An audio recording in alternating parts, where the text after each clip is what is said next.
I think the summit today has been looking at issues of between country inequalities. And I was making a very short intervention regarding the African countries. And I thought that one of the challenges of reducing inequalities between countries is that you cannot be dealing with countries, nations, on one-on-one basis, and that you need to look beyond the countries to look at regional integration and how the countries can come together to create regional markets, regional public goods, to ensure that the economies benefit from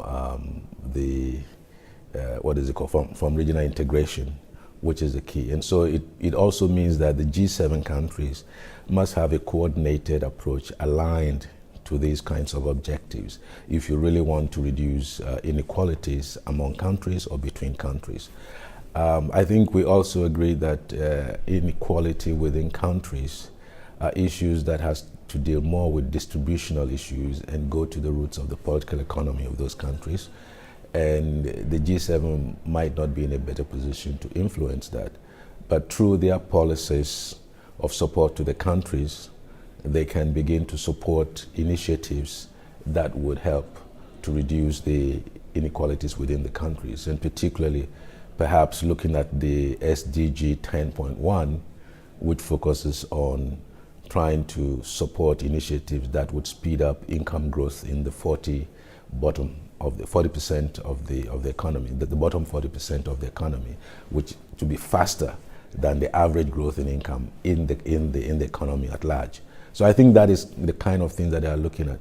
The other issue that we raised, which I thought was important, and I emphasized that, is that yes, there's the need for increased and improved domestic resource mobilization. But we have to be careful not to think that by increasing domestic resource mobilization, we solve the fundamental issues of the financial gap, the huge financial gap in infrastructure and public investment.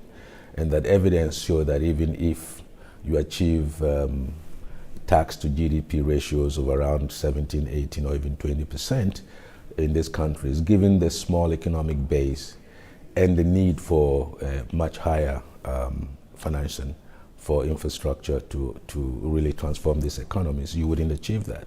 So you need to look beyond domestic resource mobilization. That is not to say that we shouldn't continue to push and support governments to increase and broaden their tax base in order to mobilize domestic resources, because that is the social contract with the people, and that also defines the relationship between the government and its citizens.